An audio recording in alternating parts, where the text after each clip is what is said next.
Execute her! Blood! Blood! Kill the traitor! Kill her, traitor! Blood!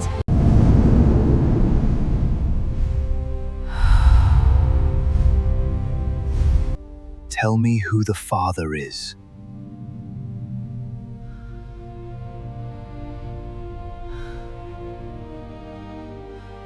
Chapter 1. On the night they handed me to the monster who ruled the North, I was already carrying another man's child. In my world, that single fact was a death sentence. Not a scandal. Not a shame I could pay my way out of. A death sentence. Because in the Ironclaw Dominion, when an alpha takes a mate, the law demands she be pure. And on the mating night, in front of the whole pack, he confirms it the only way a wolf can. By scent. He presses his nose to her throat, breathes her in, and knows. He would smell the truth I'd buried under 3 weeks of stolen herbs and silent prayers. And then he would do what the law commanded every alpha to do with an impure bride. He would drag me to the edge of the hollow and feed me to the feral. So when the great black doors of his hall opened, and I saw him waiting at the end of it, Alec Greymark, the Lichen King, the Black Wolf, the male who had burned my entire pack to the ground, I did the only thing left to me. I lifted my chin, and I walked toward the wolf who was going to kill me, praying he wouldn't smell the lie until I'd found a way to live through it. But to understand how a girl ends up walking willingly toward her own execution, you have to understand the world that built the gallows. My name is Elara. Elara of the Moonfrost Pack, though by the time this story ends there won't be a Moonfrost Pack left to belong to. There are dozens of packs scattered across the territories, but they all bow to one throne, the Ironclaw Dominion, and the Dominion stands on one law above all others, the law of the pure moon. It goes like this: a she-wolf's body is not her own, it belongs to the bloodline she will one day carry, so until she is claimed by a mate, she must remain untouched, unmarked, unbred.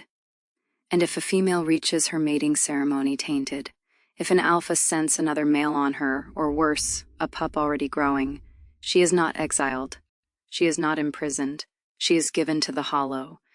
The Hollow is the dead forest at the eastern edge of the Dominion, where the feral live, wolves who lost their minds to the moon, who can't shift back, who hunt anything warm.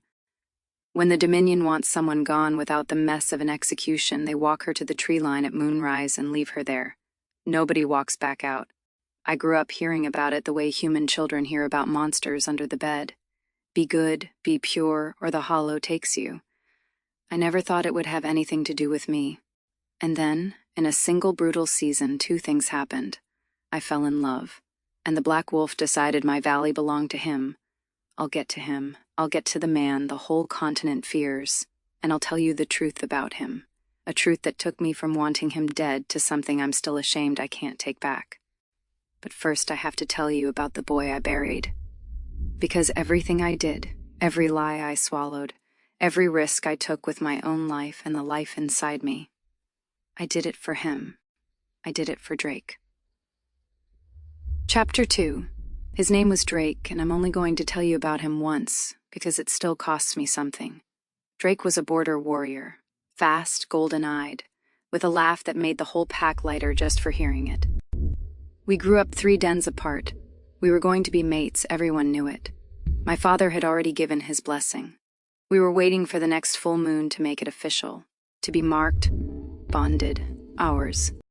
We didn't wait.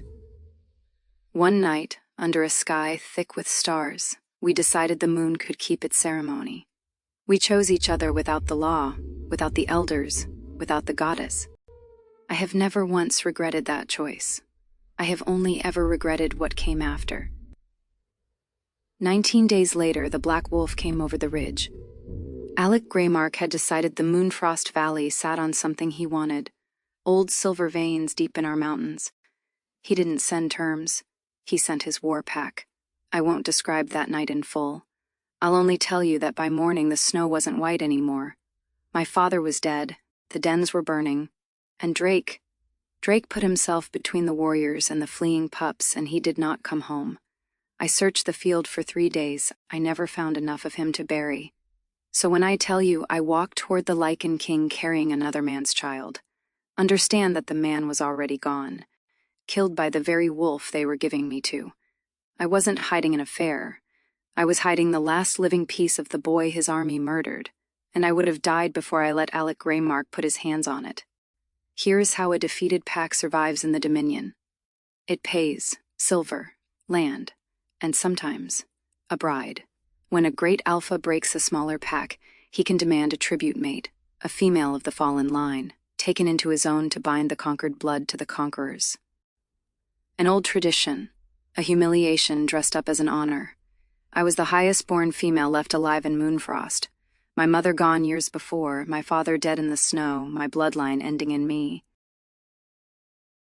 So when the Black Wolf's envoy rode into the Ashes home and read the terms, my name was on the list.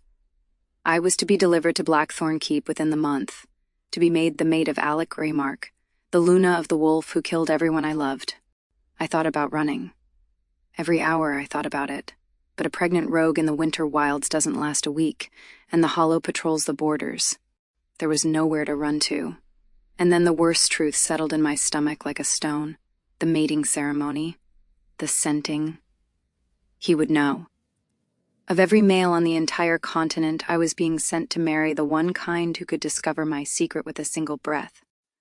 I remember sitting in the ruins of my father's den, my hand pressed flat to a belly that hadn't begun to show, and thinking, very calmly, the way you think when you've run out of room to panic, all right, I am going to die. The only question is how many days I can steal first. That thought is what kept me alive, because I stopped trying to escape my fate, and I started trying to outwit it, and the first move in outwitting a wolf's nose was to go and see a witch. Chapter 3.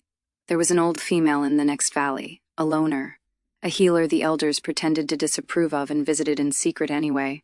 Her name was Maeve, and she knew things wolves weren't supposed to know. I went to her in the dark, 3 nights before they came to collect me, and I told her everything. I had nothing left to lose by honesty. She listened the way old women listen.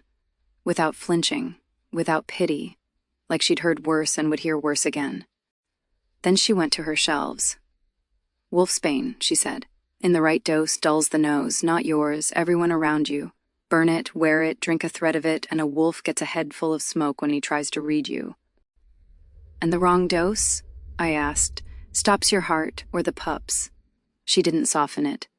There is no safe amount, girl. There is only careful and dead. You'll learn the difference or you won't. She gave me a pouch of dark powder, a vial of something amber, and a warning I have never forgotten. The scent of a pup grows stronger every week. The herb works weaker every week. You are not buying safety. You are buying time. A handful of weeks, maybe. After that, no powder on this earth will hide what's growing in you. How many weeks? She looked at my flat stomach, then at my face, and I watched her do the math of my life. Long enough to make the Black Wolf want to keep you, if you're clever, if you're lucky. And if I'm neither, then you'll die in a keep instead of a valley. She closed my fingers around the pouch, then she caught my wrist and something shifted in her face. Listen to me, I knew his mother. I went still. Whose mother? Alec Greymark's, Avery, a gentle thing, married to a monster. The old king, Alaric, the Iron King. Maeve's mouth twisted. There was a wolf who deserved the hollow. Alaric Greymark made that boy into a weapon before he was old enough to choose otherwise. Made him watch things. Do things. She studied me. The whole world calls the sun the Black Wolf. But I've never been sure the world was looking at the right monster. He burned my pack, I said. He killed Drake. He did. She didn't argue it. I'm not telling you to forgive him, girl. I'm telling you to watch him. Because if he ever looks at you like you're his, and not like you're his property, that's the day you tell him the truth. Not before. Her grip tightened. A wolf who thinks he owns you will throw you to the hollow, but a wolf who thinks he needs you might burn the hollow down. I didn't understand that warning then. I understand it now. 3 nights later, the Black Wolf's riders came to the ashes of Moonfrost, and they took me south. 11 days' ride with the silver of my own dead mountain jingling in the saddlebags of the men who'd stolen it. And on the morning of the 12th day, the road crested a ridge, and I saw it for the first time. The Seat of the Lichen King, Chapter 4. You hear stories about Blackthorn Keep. None of them prepare you. It isn't a castle, it's a wound in the side of a mountain. Black stone, iron gates, towers like teeth. It doesn't sit on the land. It crouches on it, like something that might pounce. They walked me through gates tall enough to drive a wagon under sideways, into a courtyard packed with his pack. Hundreds of wolves, all turning to stare at the tribute bride from the valley they'd burned. I kept my chin up. I'd promised myself that much. They could take everything else, but I would walk in like a Luna, not a prisoner. And then something happened that I have never told anyone, because it was the first stone to crack the wall of my hatred, and I wasn't ready for it. There were others in the tribute train behind me, survivors, a handful of Moonfrost elders too old to fight, and 4 pups, orphans, the youngest barely weaned, dragged south as part of the spoils. One of the keep's guards, a thick-necked brute, shoved the smallest pup to clear the gate. The child went down hard on the black stone and started to wail, and a voice cut across the entire courtyard like a blade. Low, unhurried, absolute. Hand off the child. Every wolf in that yard froze. I turned, and I saw him for the first time. Alec Greymark. I'd built him into a monster in my mind, and the worst part, the part that frightened me most, was that the real thing was somehow not a monster at all. Tall in the way that makes a room feel small, dark-haired, a jaw like the cut of an axe, and eyes the pale frozen silver of a wolf who has stopped pretending to be a man. He came down the steps. The guard who'd shoved the pup was suddenly the color of old snow. "These 4 are Moonfrost born," Alex said, and though he spoke quietly, the whole yard heard, "which makes them mine to protect now, not yours to bruise. They are housed in the East Wing, fed at my table's expense. The next wolf who lays a hand on a Moonfrost child answers to me personally." His silver gaze swept the courtyard. "Is that understood?" It was not a question. 100 heads bowed. I stood there completely thrown because nothing in that fit the story I'd ridden 11 days hating. Then those frozen eyes found me, and the warmth, if that's what it was, vanished. "So," he said, "the last of the Moonfrost." "The last of the Moonfrost," I agreed. "You should know you made me the last yourself." The courtyard went silent. "You don't speak to the Lichen King like that." His advisor, a sharp-faced elder named Lord Varric, hissed, "Watch your tongue, girl, before he removes it." Alec raised a hand. Varric went quiet. The king stepped close enough that I had to tilt my head to hold his stare, and I watched his nostrils flare. I watched him scent me. My heart stopped. Maeve's powder was in my blood. The amber thread had numbed my tongue that morning.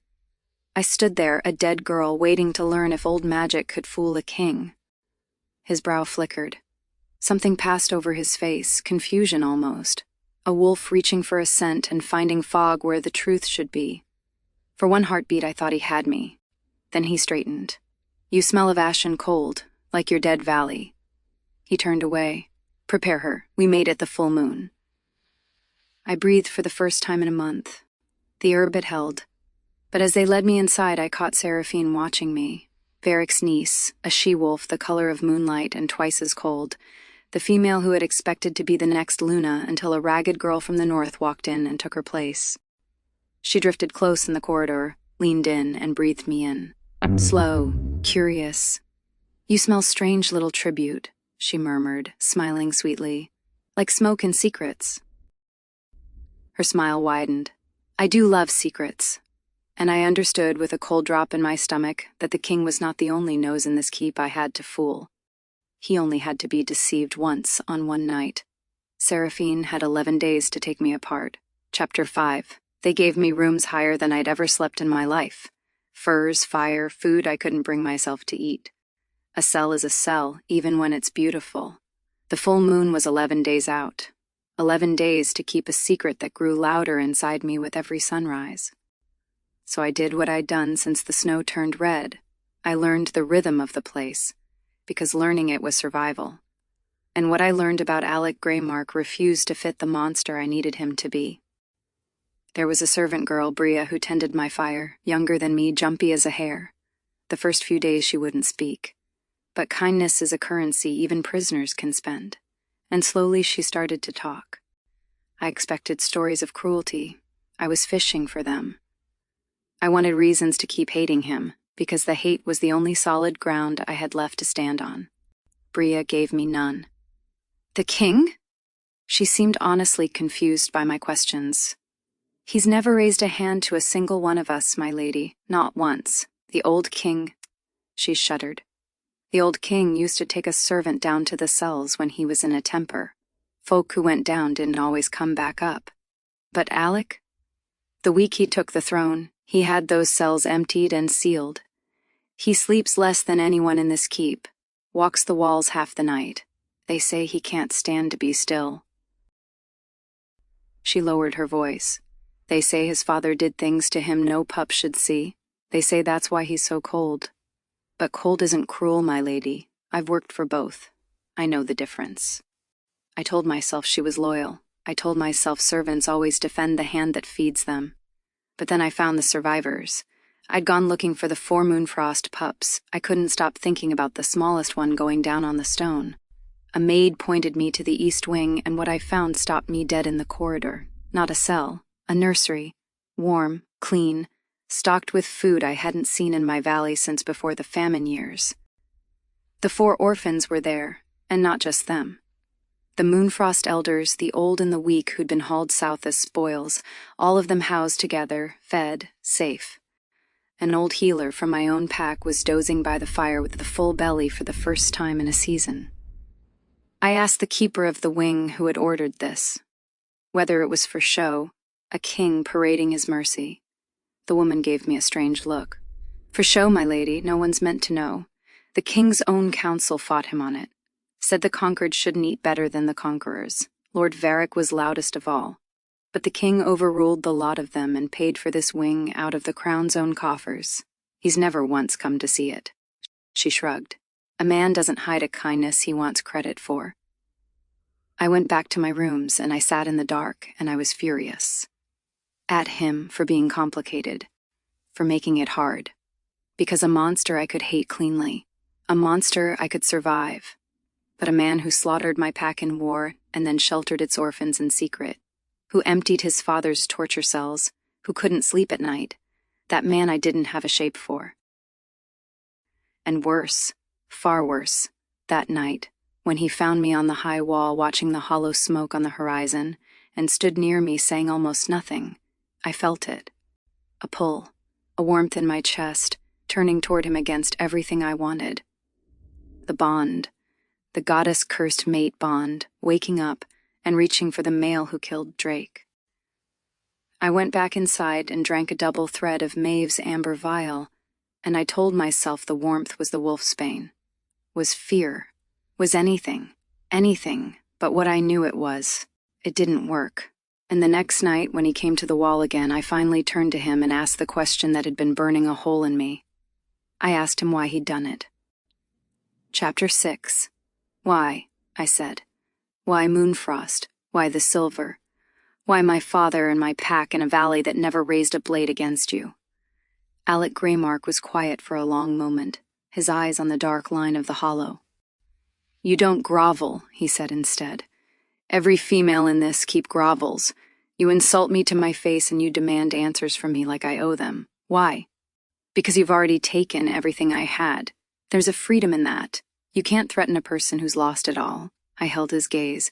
And because I am going to be the mother of nothing and the mate of a stranger, and I would at least like to know what it was for. Something moved behind those frozen eyes. And then the Lycan King did something I don't think he'd done for anyone in years. He told me the truth. There is a pact to the south, he said, the Blood Moon. Their Alpha Magnus does not take tribute brides or silver tithes. He takes packs whole, burns the dens, collars the survivors, and sells the pups across the sea. He had begun moving north. Your valley sat between his border and mine, and your mountain held the only silver vein in 3 territories deep enough to arm my forces against him. He paused. I needed that silver. With it, I have spent the last season pushing Magnus back from a dozen packs he would have collared.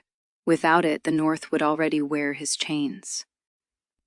"So you burned us to save them," I said bitterly. "How noble." "No." The word was flat and hard. "Don't let me hide behind it. I gave the order to take Moonfrost. I gave the order to take it by force if your father refused, and he refused as any alpha worth a name would have." He turned to face me fully. "I will own the war until the day I die. I started it. Warriors died in it by my command, and I will not pretend their blood is clean off my hands because the cause was real." "But," and here his jaw tightened, and for the first time I saw something under the ice that looked like rage. "I gave the order to take. I did not give the order to burn the dens.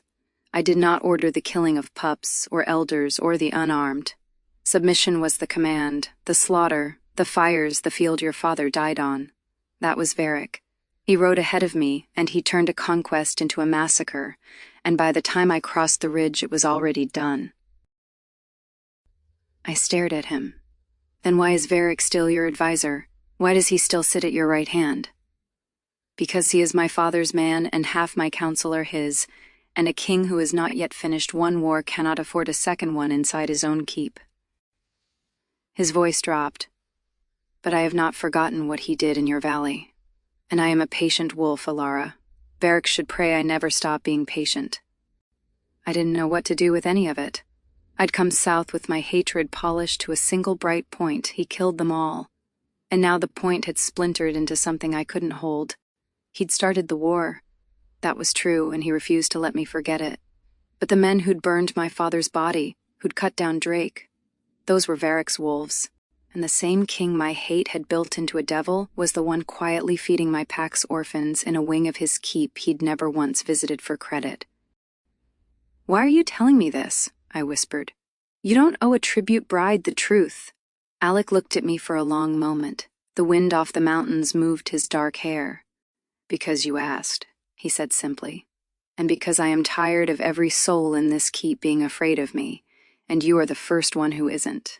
A pause. "And because I find that I want you to know the worst of me from my own mouth, before someone offers you a kinder version. I have never wanted that from anyone before. I don't know what to call it." I did. I knew exactly what to call it, and it terrified me more than the hollow ever had, because I felt it too. I went to bed that night and didn't reach for the amber vial to drown the bond. For the first time, I just let it sit there in my chest, warm and patient and impossible. And I knew I was in terrible trouble. Chapter 7. After that night on the wall, the Black Wolf began to court me. Not with flowers. He didn't know how to be soft. He courted me the only way a predator knows, by laying the better part of every kill at my feet. A book appeared at my door, a history of my own dead pack that he must have sent a rider half across the territory to find. A fur-lined cloak because he'd seen me shiver. And one gray morning, the silver of Moonfrost, my mountain's silver, the very thing he'd gone to war for, worked into a circlet and returned to the last of the line it was stolen from. But none of that is why I fell. I fell because of what he did when he thought I wasn't watching, and because of what he gave me that no one in my life ever had. He gave me power. There was a dispute in the Great Hall, two of his wolves at each other's throats over a stretch of grazing land, the kind of thing that ends in blood if an alpha rules it wrong. Alec listened to both, and then in front of his entire council he turned to me. "My Luna-to-be was born to a hill pack," he said. "She knows grazing land better than any wolf in this room. Elara, how would you rule it?" The hall went silent. Varric looked like he'd swallowed a wasp. A tribute bride, a conquered girl, asked to render judgment in the king's own hall. I ruled it. Split the high pasture by season, the low by need, and bound both wolves to share a fence line so neither could claim it whole. Alec listened, nodded once, and made it law on the spot. "It is done as the Luna says," he told the hall. And I felt something I had not felt since before the snow turned red. I felt like a person, not a prize, not a punishment, not the last sad relic of a burned valley, a person whose mind was worth more than her purity. In my world, a she-wolf's worth was her bloodline and her body. This wolf, this monster, looked at me and saw a ruler. And then there was the night I learned where his ice came from. I couldn't sleep. I rarely could by then. And I found him in a quiet courtyard I hadn't known existed, kneeling in the snow before a single grave marked with the moon and thorn of the gray mark line. His mother, Avery. He didn't hear me, and for a moment I saw the Lichen King with all his armor off. A man kneeling in the cold, speaking too low for me to hear, to a mother who'd been married to a monster and hadn't lived to see her son break the cycle. When he finally sensed me and stood, he didn't pretend. "My father killed her," he said quietly. "Not with his hands, slowly, with years. I was 12. He told me grief was weakness, and he made me stand at this grave dry-eyed while the pack watched to prove the gray mark line felt nothing." His jaw worked. "I have spent my whole reign trying to be the wolf she'd have raised, and not the one he beat into shape, and every soul in this dominion still looks at me and sees him." He met my eyes.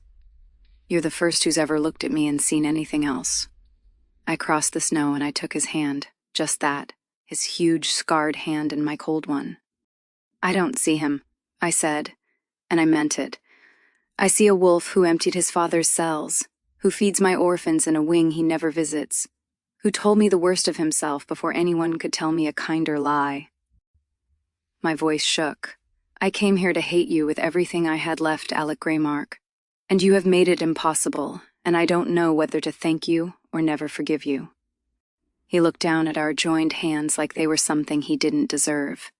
"I cannot give you back your dead, Elara," he said, "but I swear this on my mother's grave. Nothing else will ever be taken from you, not while I draw breath. Whatever you are guarding behind your eyes, and I know you are guarding something, I will guard it too, even if you never tell me what it is." He didn't know. He thought he was swearing to protect a grieving widow. He had just sworn, without knowing it, to protect the unborn child of the man his war had killed. And I almost told him, right there, in the snow, over his mother's grave, with his hand in mine and the Bond singing, I almost told him everything. Maeve's voice stopped me. "A wolf who thinks he needs you might burn the hollow down, but not before he needs you, not before." So I said nothing. I just held the hand of the male I was supposed to hate, and let myself feel safe for the first time in half a year. And I hated myself a little, for how badly I didn't want him to let go. Chapter 8. I should have remembered that there was a second nose in the keep. That was my mistake. While the king fell into something neither of us would name, Seraphine had been hunting, patiently, the way I'd taught myself to. And on the 7th day I gave her the opening. The herb failed. Maeve had warned me, the pup grows stronger, the herb works weaker. But I'd been rationing the powder, terrified of the dose that stops a heart, and I got the balance wrong.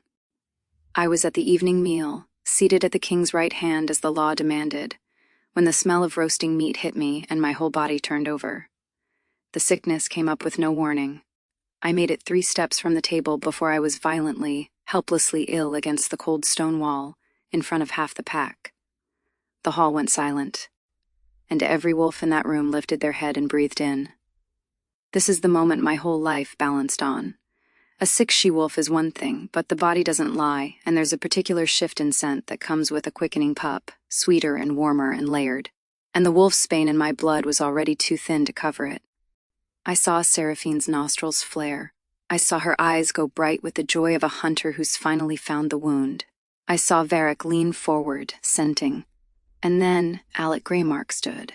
He crossed the hall in 4 strides, and before anyone could speak, before Seraphine could open her perfect mouth, he wrapped one arm around me and pulled my face into his chest, into the thick, overwhelming scent of him, alpha and pine and snow and command, drowning my scent in his own. "My bride is ill," he announced in a voice that left no room for a second opinion, "from grief and a hard road south. The next wolf who sniffs at her like a rabbit at a hole will answer to me." He carried me out himself, and I clung to the male I was supposed to hate, breathing him in like he was air, while the secret of the dead boy I loved hid in the one place no one would dare put their nose, against the heart of the Lichen King. He set me down in my rooms, sent the servants away, and stood over me, and the warmth I'd grown used to was gone. His eyes were ice. "What," he said quietly, "are you hiding from me?" The room tilted. He knew. He had to. No wolf holds a quickening female against his own chest and doesn't catch the edge of it. I had a heartbeat to decide. And I thought of Maeve. Not before he needs you. He didn't need me yet. So I gave him a different truth. A smaller one. A shield made of half my heart. I loved someone, I said. Before you came over the ridge. A border warrior. We were promised. And your war pack killed him in the snow, and I never found enough of him to bury. My voice broke, and I let it because every word was true. That's what you smell on me, Lycan King. A dead boy I can't stop carrying. I wear the herb so I don't have to feel the bond trying to tie me to the side that murdered him. I looked up at him. Is that honest enough for you? It was a magnificent lie because it was almost entirely true. I just left out the part that was still alive, still growing, still mine. Alec went very still, and then, Goddess help me, something crossed that carved face that looked like grief. His name, he said. Drake, a border warrior of Moonfrost. You don't get to know more than that. For a long moment, the king of the Ironclaw Dominion looked at me like a man reading the bill for everything he'd ever done. Then he walked to the door. Varric's wolves held the border that morning, he said quietly, not turning around. If your Drake died there, then his blood is on a hand I have already sworn to answer for. A pause. Wear your herbs if you must, Elara. I'll not have you scented like a criminal in my own hall again. I'll keep you at my side and drown you in my scent every meal if that's what it takes. He looked back, and the ice had something burning under it. But know this, I am not in the habit of sharing what is mine, not with a living male, and not with a dead one. The door closed. Here is the part I didn't understand until much later. He suspected more than I told him. I'm certain of it now. A wolf that powerful doesn't half smell a quickening and simply let it go. He chose not to dig. He took the piece of truth I offered and he chose to trust me with the rest, when trust was the most dangerous thing a king bound by that law could give. I had bought myself more time than I'd dared hope for, and I'd done it by feeding the wolf a piece of my grief, and praying he never got hungry enough for the rest. But Seraphine was done being patient. And while the king kept me close and the bond pulled us tighter every day, she and her uncle Varric let themselves into my rooms. And they found a pouch of dark powder, an amber vial, and the one thing an honest bride has no reason to own. The means to hide her own scent. Chapter 9. The full moon came. You have to picture it. The great hall of Blackthorn Keep, every wolf of the Dominion packed shoulder to shoulder, the fire pits roaring, the moon a great white coin in the high windows, and me, in the silver of my dead mountain, walking the long aisle toward Alec Greymark to be made his Luna before the whole pack and the goddess herself. The mating rite is ancient and simple. The alpha scents the bride before the pack to confirm her pure. Then he marks her, his fangs at her throat, and the bond seals in blood. And there was a thing about the marking I had let myself forget, because I'd been so busy surviving the scenting. When an alpha marks his mate, for one moment the bond opens. All the way. Two wolves laid completely bare to each other. He wouldn't have to smell my secret. The bite would show him. The pup, Drake. All of it poured straight down the bond into the mind of the wolf who'd sworn to protect me without knowing what I was. I had walked all the way to the altar before I understood that even if the herbs held through the scenting, the marking would expose me anyway.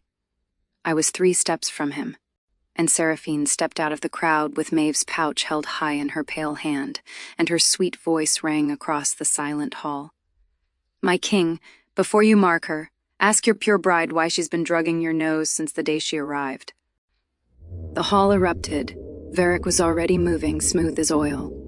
Wolfsbane, my king, found in her chambers. A bride who masks her own scent on her mating night masks it for one reason only. She is tainted. The law of the pure moon is clear. The hollow, someone shouted from the back, and then more of them, a rising tide. The hollow, the law, the hollow, the whole pack turning, hundreds of wolves who'd been ready to call me Luna a breath ago, now baying for me to be dragged to the feral.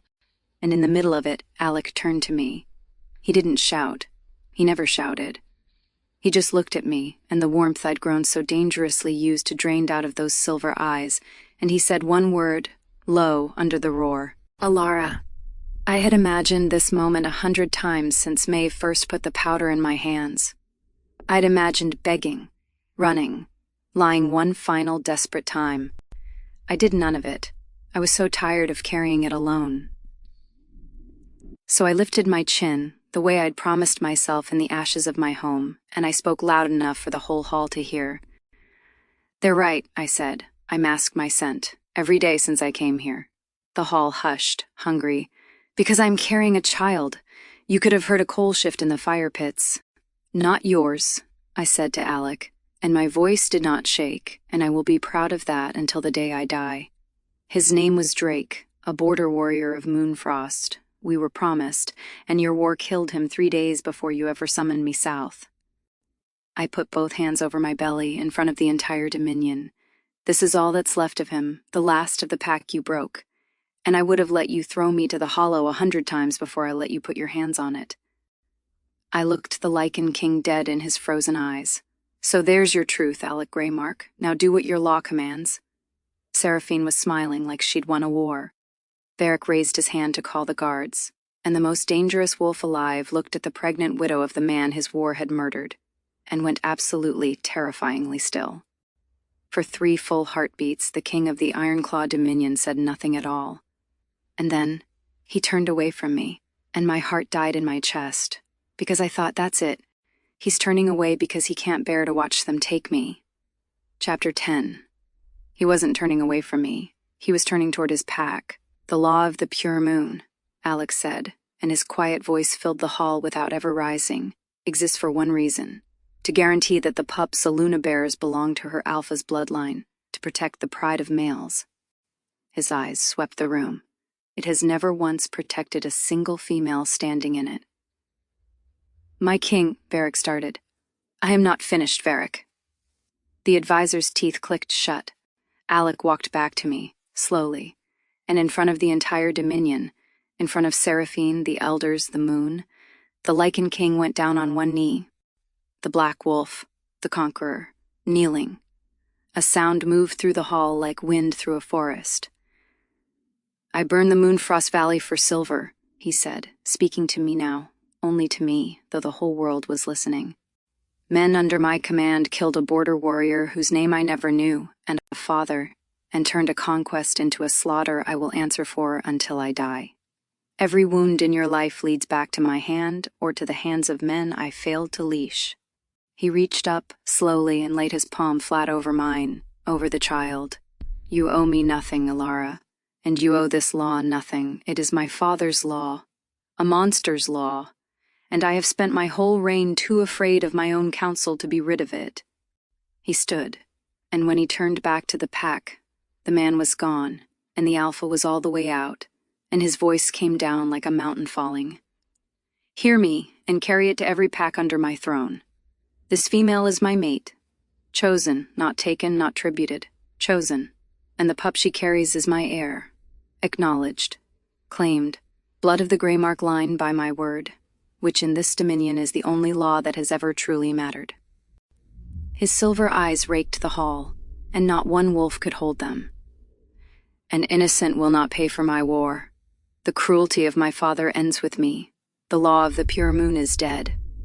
And the next wolf who breathes the word hollow with my mate's name in his mouth, I will walk him to the tree line myself." Varric had gone the color of ash, and here, at last, the patient wolf stopped being patient. "Lord Varric," Alex said, almost gently, "you turned my conquest into a massacre against my command. You burned dens full of pups and elders. You let an innocent valley believe its slaughter was my will so the Dominion would fear me as it feared my father." He tilted his head. "I have waited a long time for a reason the Council could not argue with. You have just handed me one in front of the entire pack by trying to feed my mate and my heir to the feral." His voice dropped to nothing. "Take him to the cells my father used, the ones I sealed. We'll unseal them for the occasion." And Seraphine, who'd hunted me so patiently, made the last mistake of her life. She laughed, sharp and disbelieving. "You would burn 1,000 years of law for a tainted northern—" She never finished the word. I won't tell you what an enraged Lycan King does to the wolf who calls his mate and his heir an abomination in his own hall. I'll only tell you that by the time the moon had moved a hand's width across the windows, neither Seraphine nor her uncle was anywhere in the Ironclaw dominion, and they were never seen again. The hall emptied, the fires burned low, and Alec Greymark and I stood alone at the altar where I'd been so certain I would be destroyed. I was shaking. "You knew," I whispered. "When you held me that night, you knew." "I knew there was more under the smoke than grief," he admitted. "I think I would not let myself find the rest, because the law would have made me do a thing I could never undo, and I had already done enough of those." He brushed his knuckles along my jaw, where weeks ago he'd dragged his nose hunting for the truth. "I have spent my whole life being the wolf my father made. Tonight I would rather be the wolf my mother hoped for, even if it costs me the throne." "The marking," I said. "The bond opens. You'll feel everything." "Drake, all of it. I know what I'll feel." His voice dropped. "A female who loved someone and lost him and survived a world built to destroy her, and walked into my hall with her chin up anyway. I am not afraid of your dead, Elara. I'm only afraid of being one more thing that hurts you." I should have had a clever answer. I'd had one for every moment until this one. I didn't. I just tilted my head and bared my throat and chose freely, for the first time since the snow turned red, the wolf in front of me. "Then don't hurt me," I whispered. "Mark me." The Lycan King lowered his head, and his fangs found my throat, and the bond tore wide open between us, and I felt him feel all of it. Drake, the snow, the grief, the child, and I felt pouring back down the bond into me, the truth of him, the guilt, the loneliness, the terrible, careful tenderness he'd never had words for, and beneath it all, blazing and absolute, mine. Before it touches you again. I had walked into Blackthorn Keep a dead girl carrying a secret. I walked out of that hall the Luna of the Ironclaw Dominion. That should be where the story ends. The monster turns out to have a heart. The captive becomes the queen. The dead law dies, happily ever after. But I told you this was the story of how my whole pack came to an end. And I told you about Drake for a reason. Because 4 months later, when my belly was round, and the bond was strong, and I had finally let myself believe I was safe, a rogue was captured at the eastern border, near the Hollow. Half feral, scarred almost past knowing. They brought him to the keep because he kept rasping one word over and over to anyone who'd listen, in a voice wrecked by a winter alone in the wild. A name. My name. I went down to the cells with the whole world roaring in my ears, and the rogue lifted his head, and I looked into a pair of golden eyes I had searched a bloody field 3 days to find, and grieved for half a year, and hidden a child to protect the memory of, eyes I had been certain were dead. "Elara," Drake rasped through the bars. "You waited. I knew you'd wait. I came back for you. For—" His ruined gaze dropped to the round of my belly, then rose, slowly, to the fresh mate mark scarred into my throat. The brand of the wolf who'd burned our valley, and his golden eyes went very, very dark. "Elara," he whispered, "what have you done?" Part 2. Chapter 1. Every word in every language I knew turned to ash in my mouth. I had buried him. I had built a whole new life on the foundation of his grave, and the foundation had just sat up and asked me how I could. "Drake." I breathed. "You died. I looked for 3 days. I dragged myself off that field." His voice was wrecked, scraped raw by a winter screaming alone in the wild. Into the only place his soldiers wouldn't follow, the Hollow, a terrible smile. "Do you know what lives in the Hollow, Elara? Do you know what a wolf becomes when he spends half a year keeping the feral from his throat with nothing to live for but a promise?" He pressed his scarred face to the bars. "I lived for you. I crawled back across 2 territories for the female who swore she'd be mine under the next full moon." His eyes found the mark on my throat again, "and I find you wearing his teeth. Round with a pup the whole Dominion thinks is his." "It's yours," I whispered before I could stop myself. "Drake, the child is yours." Something broke open in his face. grief and joy, and a fury so deep it had no bottom. And behind me the cell block went silent and cold, the way a room goes cold when a predator walks into it. I turned. Alec Greymark stood in the doorway, and I watched the Lichen King breathe in, once, and read the entire truth off the air. The rogue's scent, my scent, the child's, the way all three braided together into a story even a half-feral wolf in chains could see. He knew exactly who Drake was, the one living male he had sworn, in front of the entire Dominion, that he would never share me with. And I understood, with a cold drop straight through my chest, that I had two choices about to be made for me, because the most dangerous wolf alive could end every problem in that room with a single step toward those bars. The only question was whether the man I'd fallen for would. Chapter 2. Alec did not move for a long, long moment. The bond between us was wide open. It had been since the night he marked me, and through it I felt the whole storm of him. The alpha's instinct, ancient and absolute, a rival male, near your mate, near your pup. End it. I felt how badly the wolf in him wanted to cross that floor. I felt his claws aching to come out, and I felt him hold. I felt the man clamp down on the wolf with a strength that frightened me more than violence would have. "Leave us," he said. Not to me, to the guards. They fled. Alec crossed the cell block slowly and stopped in front of the bars, looking down at the wreck of the warrior I'd loved. Drake stared back, lips peeling off his teeth, every line of him screaming to fight a male twice his strength through iron he couldn't break. "Drake of Moonfrost," Alec said quietly. "Border warrior. They told me you fell holding the line so the pups could run." A pause. "That was a good death. Better than most wolves earn. I'm almost sorry the world cheated you of it." "Don't you dare," Drake snarled. "You burned my home. You took my mate. You put your filthy mark on the mother of my—" "Yes," Alec said. Just that. He didn't flinch from any of it. All of it, yes. And that stopped Drake cold. Because he'd braced for cruelty, for a king's mockery, and instead the Black Wolf simply agreed with every accusation and stood there holding the weight of it. I had brought Maeve south weeks before, the old herb witch who'd given me the powder that hid my secret all through Part 1. She'd become the Keep's healer. I'd sent for her the moment I saw Drake's eyes, and she came down to the cells now, took one long look at him through the bars, and her face went grave in a way I'd never seen. "Let me see him in the light," she said. They unchained him only enough. Maeve studied his eyes, the gold gone strange and flat at the edges, the tremor in his hands, the way his head tilted at sounds no one else could hear. When she stepped back, she would not look at me. "The hollow gets into a wolf," she said softly. "Half a year alone with the feral, fighting the madness every single night. It's not a thing you walk away from clean. It's a door, child, and he is already halfway through it." She finally met my eyes, and hers were wet. "The lucid hours will come and go. They'll come less. The wild in him is rising, and there is no herb on this earth that pushes it back down. I'm sorry. The boy you loved crawled out of that field, but not all of him made the journey, and the rest is still leaving."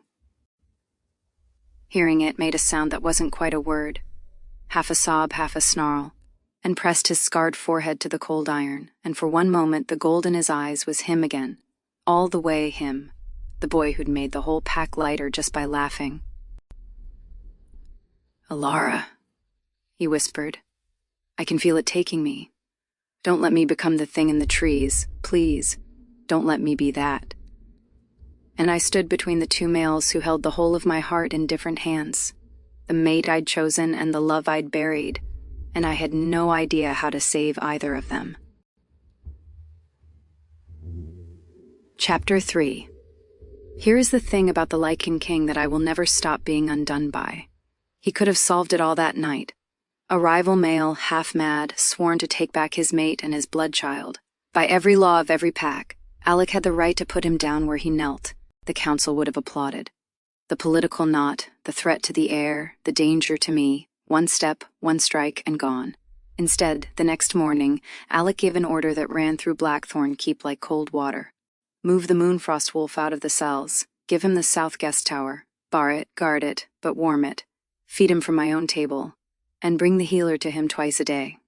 He paused and added in front of his stunned council, "He is a warrior who fell defending children. He will be treated as one, not as a beast in a cage. We are not my father's dominion anymore." I found him on the wall afterward, our wall, the one where all of this had started, and I didn't have words, so I just stood beside him. "You should kill him," I said finally. I hated myself for saying it. "I know you should. The pack knows. He's a danger to the throne, to the pup, to me once the wild takes him fully. Any other alpha would have done it last night and called it mercy." "I am aware," Alex said. "Then why?" "Because I can feel what he is to you." He turned, and the bond was open between us. And I felt him feel it. My grief, my impossible tangled love, the part of my heart that would always belong to a golden-eyed boy from a valley we'd both lost.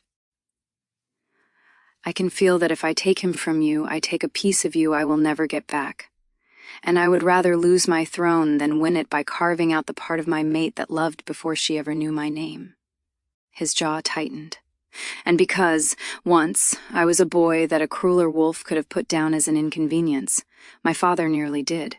Someone chose mercy instead, and I am standing here because of it."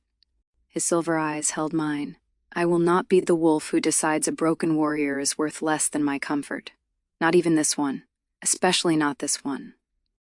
I think that was the moment, more than the marking, more than any of it, that I knew I would love Alec Greymark for the rest of my life. Not because of the bond, because he had every reason in the world to be a monster, and the more I gave him reasons, the more stubbornly he refused. But mercy has a price, it always does, because a king who spares his rival looks weak to the wolves who feed on weakness. The whispers started in the lower halls before the sun was even down. The air isn't his. The Moonfrost rogue is the sire. The black wolf has gone soft over a tribute bride. And whispers in the Dominion have a way of crawling south, straight to the one wolf who had been waiting half a year for the Lichen King to show a crack. Chapter 4. You'll remember Lord Varric, Alec's father's man, the advisor who turned the conquest of my valley into a massacre, who burned the dens and let me believe it was Alec's will. At the end of Part 1, the king finally had his reason and threw him in the cells my father's father had built for traitors. What I didn't tell you, what I didn't know, was that Varric still had friends in those cells, old loyalists, wolves who'd served the Iron King and never forgave Alec for ending the old cruelty. And the night the whispers started, the air isn't his. 3 of those wolves opened a door that should never have opened. By morning, Varric was gone. Over the southern wall, into the dark, carrying the one weapon more dangerous than any blade. The truth, because there is a pack to the south, the Blood Moon. Their alpha, Magnus, does not take tribute or tithe. He takes packs whole, collars the survivors, sells the pups across the sea. Alec went to war for my valley's silver precisely to arm the north against him. Through all of Part 1, Magnus had been the shadow on the southern border, pushed back but never broken. Now Varric walked into Magnus's war camp with 2 gifts. The first, the inner defenses of Blackthorn Keep, every gate, every weak stone, every secret way, learned over 40 years at the right hand of 2 kings. The second, and worse, the Lichen King's heir is a lie. The line of Greymark ends in a rogue's bastard. Strike now and the North will not rally behind a throne built on a tribute bride secret. They'll wonder if it was ever worth defending at all. The Raven came 9 days later, a scout, half dead, falling out of the sky onto the courtyard stones. The Blood Moon was marching, 20,000 strong. Magnus at the head and Varric riding at his side under a flag of grievance, calling for every pack that ever feared the Black Wolf to rise against the Soft King and his false heir. They would reach Blackthorn before the next full moon. The same full moon, Maeve told me quietly, that my child was due to come. So this is where the story stops being about who I loved, and starts being about who would still be alive to love anyone at all. Chapter 5. The war drums were 3 days off when I finally went to Drake. I'd been afraid to. Maeve's twice-daily visits had bought him stretches of clarity, and in the South Tower he almost looked like himself. Until he didn't. Until his head tilted at a sound, or the gold in his eyes flattened, and the wild rose up behind his face like floodwater behind a cracking dam. But I owed him the truth. After everything, I owed him that. He was lucid when I came. He smiled when he saw me, the old smile, the one that used to light the whole valley, and it broke my heart clean in half. "You came to choose," he said quietly. "I can see it on you. Drake, don't." He held up a scarred hand. "Let me say it first. While it's still me." He pressed that hand to the bars between us, gently this time. I crawled across 2 territories on a promise, Elara, the promise of who we were, a border warrior and a chieftain's daughter, 3 dens apart, the next full moon. His voice cracked. "But that valley is ash. That girl buried me and lived a whole life I wasn't in, and that boy—" He tapped his own chest, left more of himself in the hollow every night than he wants you to know. His eyes found my belly, and the grief in them was the cleanest, kindest thing I'd ever seen. "I am not going to be a father. I knew it the moment I saw the wild in my own reflection. I came back for a future that died on that field with the rest of me." "That's not true," I whispered, even though it was. Maeve says I'm halfway through a door that only opens one way." He smiled again, smaller. "I love you. I will love you when there's nothing left of me but teeth. But I won't ask you to love a memory back, and I won't ask my child to grow up watching its blood father lose his mind in a tower. That's not the man who loved you. That's just what the world left of him." I was crying. I didn't even try to stop. "The wolf who marked you," Drake said. "The one who burned our home." His jaw worked. I wanted to hate him with everything I had left, but they told me what he did. Sheltered our orphans, owned the war, threw me in a warm tower instead of the ground. A bitter, broken laugh. "He spared me, Elara. The one male he had every right to kill, and he spared me because killing me would hurt you." His golden eyes met mine. "I crawled home to save you from a monster, and I find you've been kept safe by a better wolf than I'd have been in his place. How do I fight that? How does a dead man fight that?" And then, between one breath and the next, the door in him swung open. The gold flattened, his lips peeled off his teeth. His hand, gentle on the bars a heartbeat ago, shot through them and seized my wrist hard enough to bruise, and a sound came out of him that had nothing human in it at all. "Mine," the thing wearing Drake's face snarled. "Promised mine. Take it back, take it back." And I screamed, and the guards came running, and I saw the exact moment the man surfaced again inside the beast. Saw Drake look down at his own hand crushing my wrist, at the pup he'd just lunged toward, and saw his face dissolve into a horror so total it was worse than any snarl. He let go like I'd burned him. He threw himself back against the far wall, shaking, weeping. "Don't let me be that," he sobbed. "Elara, you promised. Don't let me become the thing in the trees." Chapter 6. The pack wanted him dead by nightfall. Word of what happened in the tower went through Blackthorn like fire through dry grass. The rogue attacked the Luna, lunged at the air. The wild has him. And this time it wasn't whispers from cowards. It was the captains, the healers, the wolves who loved me, all saying the same hard thing. He nearly killed her. Next time he will. Mercy is a luxury, my king, and Magnus is 3 days out. End it. I found Alec in the war room, maps of his own keep spread out for a siege, and I begged him. For the second time in my life, I begged the Lycan King for the life of a male he had every reason to kill. Except this time I wasn't even sure I was right to. He could have killed the baby, I said. My own bruised wrist proof of it. "I know that. I can't ask you to keep a danger like that inside these walls with a war coming. My voice broke. I can't be the one who orders it, Alec. I can't sign the death of a wolf who died once already holding a lion so children could run. Don't make me be that." Alec looked at me for a long moment. "Then don't be," he said. "Be the Luna who shows him a mercy his own body won't. There is a difference between killing a danger and abandoning a friend, Elara. We will find the third path." Maeve found it. Of course she did. "There's a draft," she said, "older than the pure moon law. It doesn't cure the hollow sickness. Nothing does, but it quiets the wild. pulls the man up to the surface and holds him there, for a day, maybe 2. She hesitated.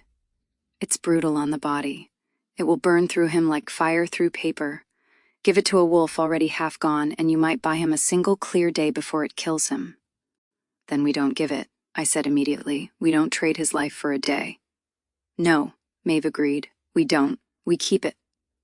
We hold it back, in case there ever comes an hour when one clear day is the only gift left to give him. She folded the vial into my hand, the same way she'd once folded the powder there. You'll know the hour, child. You always do. I didn't understand then what hour she meant.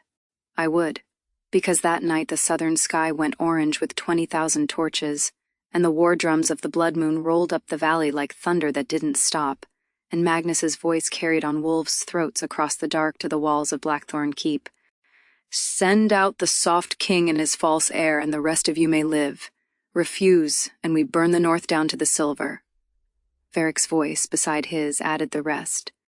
We know the pup is a rogue's bastard, Greymark. Your own wolves know it now.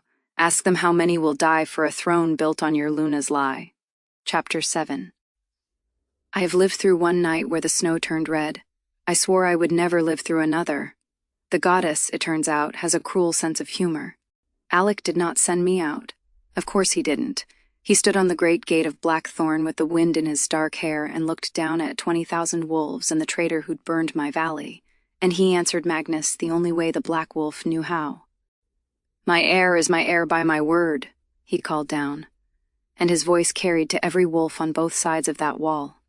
His blood is the blood of a warrior who fell protecting children, which is more than can be said for the blood of any wolf who marches under Varric's flag. You did not come for a bastard, Magnus. You came for my silver and my throne, and you dressed it up in my Luna's secret so cowards would feel brave. Well, he drew his blade. Here is the north you wanted. Come and take it. The valley erupted. I won't pretend I can tell you a battle the way a war captain would. I can tell you what it is from the inside of a keep with a child kicking in your belly and the walls shaking. It is sound. It is the gate booming under a ram Varric showed them how to build. It is the floor trembling. It is healers running with arms full of red, and the smell of smoke crawling under every door, and a bone-deep certainty that the orange light at the windows means the world is ending again, exactly the way it ended the first time. Alec was everywhere and nowhere, out there in it, leading, the bond a taut bright wire in my chest that flared with every blow he took and every blow he gave. I held on to that wire. As long as it pulled, he was alive. And then, near midnight, 2 things happened at once. The wire in my chest went white-hot with pain. Alec hurt badly. And somewhere far across the keep I felt him go down. And the first pain that was entirely my own tore through me, low and deep and unmistakable. The pup was coming. The gate was breaking. And the wolf whose word was the only thing keeping that child a prince and not a target was bleeding somewhere in the dark on the far side of a battle I couldn't cross. Chapter 8. They moved me to the old nursery in the east wing, the same warm room where I'd once found my pack's orphans sheltered, the discovery that first cracked my hatred of the man I'd come to love. There was a terrible rightness to it, the safest room in the keep, the room Mercy built. Maeve was with me. Bria, the servant girl. 2 guards at the door. And outside, the sound of a keep being taken stone by stone. Labor is its own country. It pulls you down out of the world and into your own body until the war becomes a far-off weather.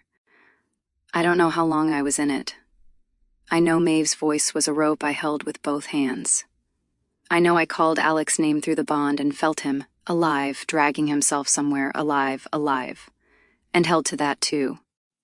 And then the door came down. Not the enemy, worse, Varric. He'd slipped a side gate in the chaos, bloody and grinning, with 2 blood moon raiders at his back, and he stepped into the room Mercy built like he owned it. The Luna, he breathed, and the bastard prince arriving right on time. 40 years I served this throne girl, 40 years and that soft pup threw me in a cell for doing what every strong king does. His eyes glittered. I gave Magnus his war, and he gave me one prize for it, you, and the lie inside you. He drew a long, curved knife. When the North learns the false heir died with its mother in the dark, No martyr, no song, just gone. Greymark's whole house of cards comes down. You were always going to die for that secret, Elara. I'm only making good on a law your husband was too weak to keep. The guards were down. Maeve put herself in front of me with nothing but her bare hands and 40 years of stubbornness. Bria screamed. And I lay there, split open by the worst and most defenseless moment a body can know, and watched the wolf who'd burned my father raise a blade over the last of my line. And from the corridor behind him, low and rising and utterly wrong, came a sound I knew. A sound I'd been taught to fear. A sound that had reached for me through iron bars not 3 days before. The sound of the thing in the trees. Chapter 9. Drake came through the wall, not the door, the wall, the old stone giving way under a wolf who had stopped being half anything, who had gone all the way through Maeve's one-way door and come out the other side as the pure terrible thing the hollow makes. But here is what the hollow can't take, even at the very end. Here is the thing that survives when the man is gone and the name is gone and the words are gone. The promise. Don't let me become the thing in the trees, he'd begged me. You promised. And I understood, far too late, what hour Maeve had meant. Because I had her vial in my fist. I'd carried it since the tower, the draft that pulls the man up to the surface and holds him there, and burns through him like fire through paper. The gift of one clear day, bought with the last of a life. I threw it. It shattered against his muzzle as he came, and the feral thing screamed, and for one impossible, blazing moment the gold in those eyes came back. Drake, all the way Drake, one last time. He didn't look at me. He didn't have time, and I think he knew it, and I think looking at me would have cost him the only seconds he had left. He turned, that golden, dying, perfect gaze, on Varric, on the wolf who'd burned the valley where 2 children once lived 3 dens apart and meant to mate under the next full moon. You took our home, Drake said in a voice that was wholly his own. You don't get hers. I will not describe what a warrior does with a single clear minute and nothing left to lose. I'll only tell you that Varric never landed his blade. That the 2 Blood Moon raiders did not leave that room. That Drake of Moonfrost, who once died holding a line so pups could run, died a second time doing the exact same thing, standing between the children of his valley and the wolves who came to end them. The draft was already burning through him as he fell. The clear day spent in a single clear minute, because a minute was all the hour required. I got to him as the last of it left his eyes, and in that final breath my son was born, and his first cry filled the room Mercy built, and Drake heard it. I know he heard it. The faintest smile touched that ruined, beautiful face. A boy, he breathed. A boy, I wept. Tell him. His gold was going. Tell him a wolf who loved his mother came a long way home, and got to hear him, that's enough. Thee had 100 years ago under a sky thick with stars, Be happy, Elara, the good wolf, choose him. You already did. The smallest breath of the old laugh. I always knew you'd wait for someone. I'm only sorry it took dying twice to learn it wasn't me. And then the boy I'd buried let go of my hand for the last time, in the warm room where Mercy lived, with the cry of a child he died to save ringing in the air. Out on the broken gate, the bond in my chest flared once, blinding, and then steadied, and burned, and climbed. Alec was up, and the lichened king had heard his heir's first cry carry across a battlefield. He was from the dead at his own gate, bleeding from a dozen wounds, half the keep at his back, and the sound of a newborn pup somewhere behind him like the toll of a bell. And that something went out of the Blood Moon's courage when it met something that had stopped being afraid to die. Drake's stand had cost Varric the throat of the rebellion. Without the traitor's whispers, his coalition was just 20,000 wolves a long way from home, fighting for an alpha who'd promised them an easy lie and delivered a hard war. When Alec cut down Magnus on the broken stones of his own gate, the Blood Moon broke with him. By dawn, the valley was empty of everything but the dead and the smoke and the first gray light. We had held. Alec found us in the east wing as the sun came up. He should have been carried to a healer. He walked instead, left a trail of his own blood across the whole keep to get to us. And when he saw me alive, and the boy in my arms, the most dangerous wolf alive, went down on his knees for the second time in this story. But not in front of a pack, in front of a child. He didn't reach for my son. He let me decide it. Even then, even bleeding, even after everything, he gave me the choice. So I laid the boy in the arms of the wolf who'd burned my valley and sheltered its orphans and spared his own rival and bled across a fortress to reach a cry, and I watched the Lichen King hold a child whose blood was not his own, as though the whole world had been built to lead him to that exact moment. "He's small," Alex said, wrecked, wondering. "He's a fighter," I said, "like his father's." I told him everything then. Drake through the wall, the vial, the clear minute, the last words. When I finished, Alec was quiet for a long time, holding my son, looking at nothing. "He will know," the king said at last. "When he's old enough, he will know that a warrior of Moonfrost crossed 2 territories and died twice to bring him into the world, and that I am only the wolf lucky enough to raise what that warrior saved." He looked up at me. "I claimed this child by my word, in front of the Dominion, and that word stands until the mountains fall. But he will carry Drake's name. Let the heir of the Ironclaw Dominion carry the name of the wolf whose blood he shares and who gave everything so he could draw breath. Let that be the legend they tell, not my conquest, his sacrifice." And so my son became Drake Greymark, heir to a Dominion, named for a dead man, raised by the one who'd killed his father in a war he'd spent the rest of his life atoning for. There has never been a stranger family. There has never been a truer one. We buried Drake of Moonfrost in the quiet courtyard, beside Avery.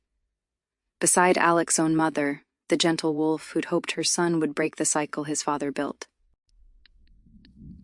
2 graves now, in the place where the king kneels when the world gets too heavy. I go there sometimes, with our son on my hip, and I tell the golden-eyed grave about the boy who has his laugh. The pure Moonlaw is dead in every pack from the Silver Mountains to the sea. No female in the Dominion will ever again be walked to the Hollow for the crime of having loved, or lost, or survived. Alec made certain of it, not with a decree in the end, but with a story.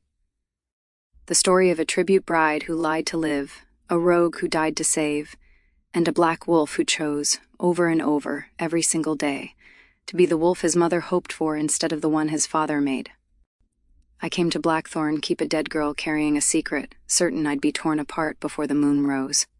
I crawled out the other side of 2 winters, a Luna, a mother, a widow, and a wife. I lost the boy I loved twice over, and I will grieve him until I'm gray. But I was given, in his place, a wolf who proved that the worst thing a man has ever done does not have to be the truest thing about him. That a person can be both the author of your ruin and the architect of your salvation. And that the difference between the two is nothing more and nothing less than what he chooses when the choosing costs him everything. The whole world called my husband the Black Wolf. A monster. The villain of my own beginning.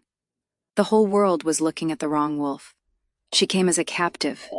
She leaves as a queen. And somewhere south, the last of the Blood Moon are still licking their wounds, and they have not forgotten the name Greymark. Their story might not be over. Let me know in the comments if you want part 3, and subscribe for the next saga.